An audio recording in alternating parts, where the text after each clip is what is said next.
les ennemis de l'humanité, les criminels du monde. Si la monnaie réelle ne nous a pas libérés, c'est pas la monnaie virtuelle qui va nous libérer. On veut parachever notre esclavage. Rome est une authentique criminocratie. C'est le Vatican qui a béni le Paul II. Quand il a pris ce pays et a mis dans sa poche. Et depuis, il faut enchaîner sa tombe. C'est un criminel à titre posthume. Ils sont en train de vous démontrer que l'esclavage n'a jamais cessé. Vous l'avez fait à une criminocratie. L'Amérique, c'est un pays de criminels. C'est fini. On a retourné en plein 18e siècle, 15e siècle. Pour les Occidentaux sont sortis de chez eux. Nous connaissons aujourd'hui la nature de l'autre système international. Un système criminocrate, inique, injuste, diabolique, satanique, inacceptable. La prétention de l'Église catholique à monopoliser Dieu aboutit à un impérialisme spirituel dirigé par le Vatican qui est inacceptable. Ce que doit porter un bracelet électronique, ce que c'est un danger pour l'humanité, c'est perçu dans la bande de faux juges qu'il y a là-bas dans ces pays.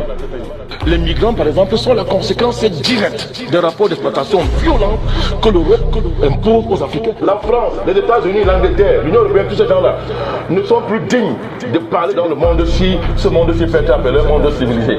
Il y a un océan de sang dans lequel nage le Dieu catholique. C'est un Dieu violent, extrêmement violent. Il ravage des vies, il ravage des pays, il ravage des nations. La Cour pénale, c'est une cour luciférienne, satanique. L'ordre international est encore construit sur le sceau de la primitivité, géré par des primitifs, des sauvages, des criminels. Historiquement, le christianisme est africain. Ce qu'il faut, c'est un vaste mouvement de décolonisation radicale. Même à l'heure où c'est la rupture avec l'autre. Si les gars africains continuent à croire qu'un pape, un évêque représente Dieu, ça montre un degré de colonisation mentale à faire pleurer. Qui a mandaté Bill Gates, M. Macron, Biden, Obama, les Clinton, les familles de criminels, Netanyahu, c'est Boris Johnson, Madame Lagarde, M. Lagarde, et les autres, tout ce national, tout cette clique de criminels-là, qui les a mandatés?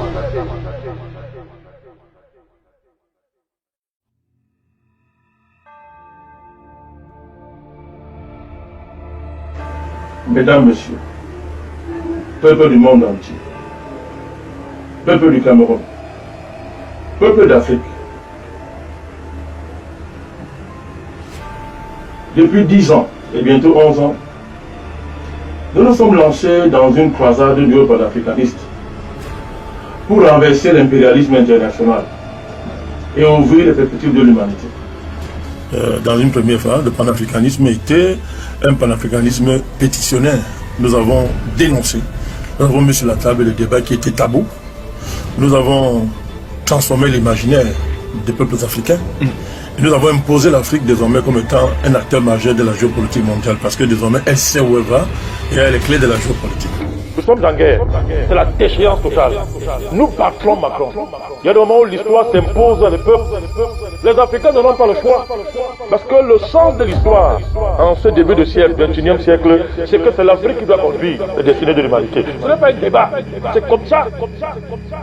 Dans les livres sacrés, il est prévu comment les nations disparaissent lorsqu'ils élèvent les infamies, comme l'homosexualité, l'inceste, tout ça. Comment est-ce qu'ils finissent? Il est démontré que la nature se retourne contre eux. Eh bien, les armes nucléaires ne feront rien lorsque sonnera le tocsin de la colère de la nature contre des gens qui ont perdu leur âme et qui ont fondé leur survie sur la négation de l'humanité. Dieu vous frappera. Le Père de l'humanité va vous frapper parce que vous avez franchi la ligne rouge.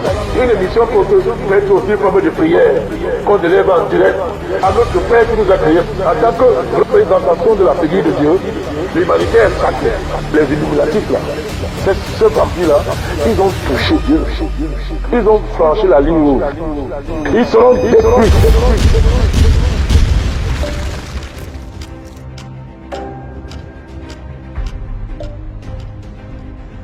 Il faut que le mouvement néo-panafricaniste monte d'un cran,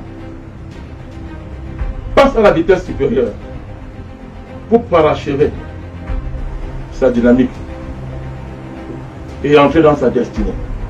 Et cette destinée, c'est simple. Changer l'ordre international, changer le monde. C'est le rapport de force avec l'impérialisme et ses valeurs locaux. Chaque fois qu'il y aura une situation en Afrique où il faudra croiser le fer avec l'impérialisme, nous serons là et nous allons battre l'impérialisme. Donc voilà le niveau où nous sommes arrivés aujourd'hui. Ça doit être clair pour tout le monde. Hein. Voilà le niveau où nous sommes arrivés aujourd'hui. Nous on parle en public, on ne se cache pas. Donc nous sommes venus en Guinée pour que cela soit entendu, pour que cela soit fait et que cela soit vu par les ennemis de l'Afrique, les forces endogènes en concubinage avec les forces exogènes. Que ces forces-là voient qu'une page est tournée, une saison est passée et que c'est la saison de l'Afrique. Toute force qui va s'opposer au renouveau africain, à la renaissance de l'Afrique, cette force-là sera anéantie. À tous les ennemis du NMP, nous avons besoin de vous, que vous soyez debout et que Dieu veille sur vous, parce que demain vous allez témoigner que notre pari est le bon. Et à ce moment-là, nous fumerons le calumet de la paix, parce qu'il n'y aura plus d'ennemis, il n'y aura que d'amis. Je pense au président Gbagbo Alahe et à son fils Blé Goudé. Ils sortiront de ce machin dirigé par cette sorcière qu'on appelle Bensouda. Lorsque la Russie émerge, 1917, rien dans l'agencement des rapports internationaux à l'époque ne montre que la révolution de la Russie. Le coronavirus, en plus d'être un virus géopolitique, est aussi un jugement pour ce système-là. Nous militons pour la sortie de ce système, pour le mettre à terre, afin que toutes les populations du monde entier, toute l'humanité, respire. Il est temps que l'humanité se ressaisisse et qu'un nouveau système émerge basé sur la crainte du vrai Dieu, celui-là, qui lui a créé une nature qui n'a pas vocation à détruire l'être humain, qui lui a créé une nature qui se régule et s'équilibre normalement et ne crée pas les monstres comme coronavirus qui détruisent l'humanité. Le panthéon africain vient de s'agrandir, de s'élargir, en accueillant un de ses fils les plus dignes, qui par son métier d'homme de guerre aura fait la guerre jusqu'à la mort. Pour l'Afrique, pour le Cameroun, je dis bien pour le Cameroun, et pour l'humanité, contre l'impérialisme, contre les ennemis de l'humanité, contre la France, ennemie de l'Afrique. Ce n'est pas l'heure de pleurer, c'est l'heure de comprendre que nous avons la victoire.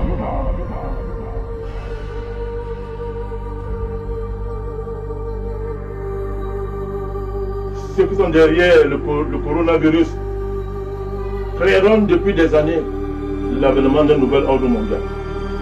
Nous le connaissons tous.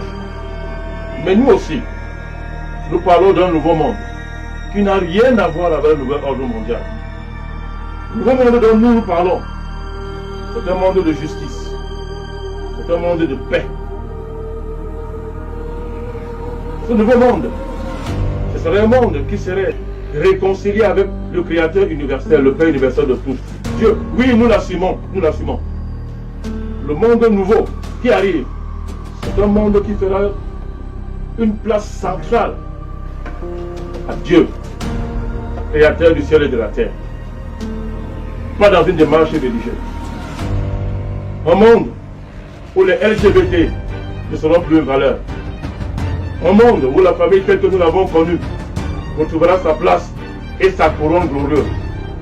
Un monde où l'école ne sera plus un lieu où on bourre les enfants avec les connaissances et l'ivresse dépassées, qui ne peuvent même pas leur permettre d'affronter un virus. Un monde où il y aura une école nouvelle, l'école de la vie, réconciliant les connaissances avec la vie de la nature, avec les pulsations du monde du cosmos. Un monde nouveau où l'université va développer les technologies de demain, les vraies technologies qui permettent, n'est-ce pas, à l'homme de s'épanouir sans être accompli avec la nature. L'Afrique du Sud, où une jeune lycéenne vient de trouver une solution révolutionnaire et écologique pour faire face à la sécheresse. Kiara Nirgin, c'est son nom, fait partie en fait des finalistes de l'édition 2016 du concours Google Science Fair, une compétition scientifique qui est ouverte aux jeunes de 13 à 18 ans. Et si cette lycéenne plaît autant aux géants du web, c'est que son idée pourrait apporter une réponse aux problèmes importants posés par la sécheresse. Alors c'est quoi cette invention, Lisa? Sans chercher à effacer son prochain, sans chercher à être un Dieu qui n'a pas la capacité d'être un Dieu.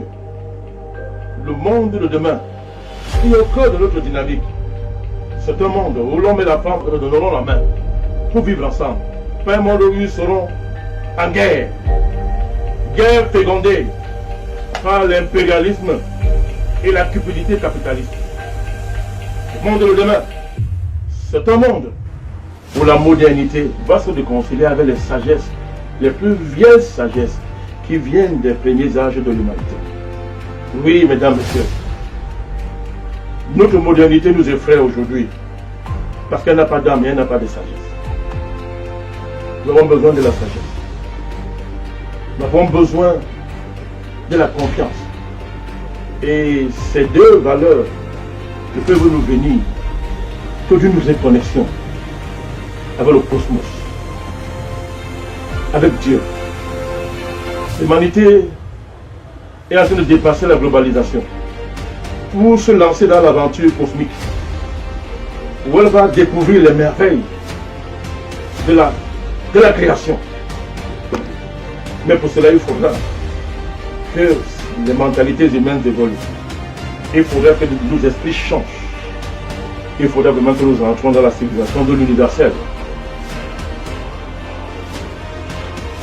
Et pour apporter notre part à cette dynamique, il faut tout d'abord dire avec assurance, mesdames, messieurs, qu'une puissante alliance cosmique de nature géospirituelle et géopolitique veille sur l'humanité.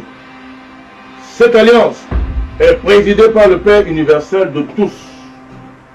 Cette grande alliance conspire jour et nuit pour aider l'humanité à entrer dans sa destinée.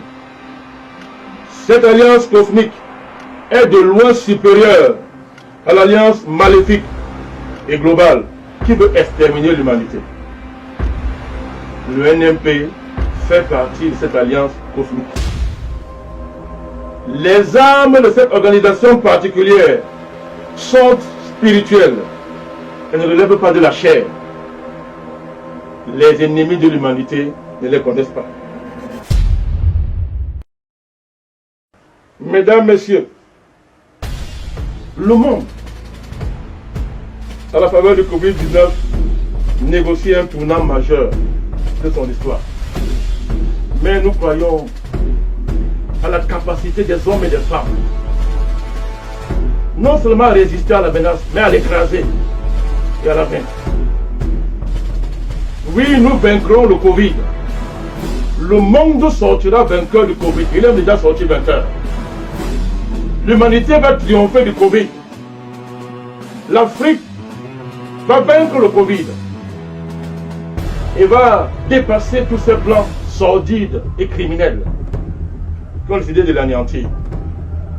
Oui, l'humanité va se réconcilier avec sa source créationniste, le Père universel. Et les hommes auront un avenir attiré. Le Cameroun, c'est un grand pays. Un grand destin l'attend. Et il est dirigé par un sage. Vive l'humanité. Vive l'Afrique. Vive l'Afrique centrale. Vive le Cameroun.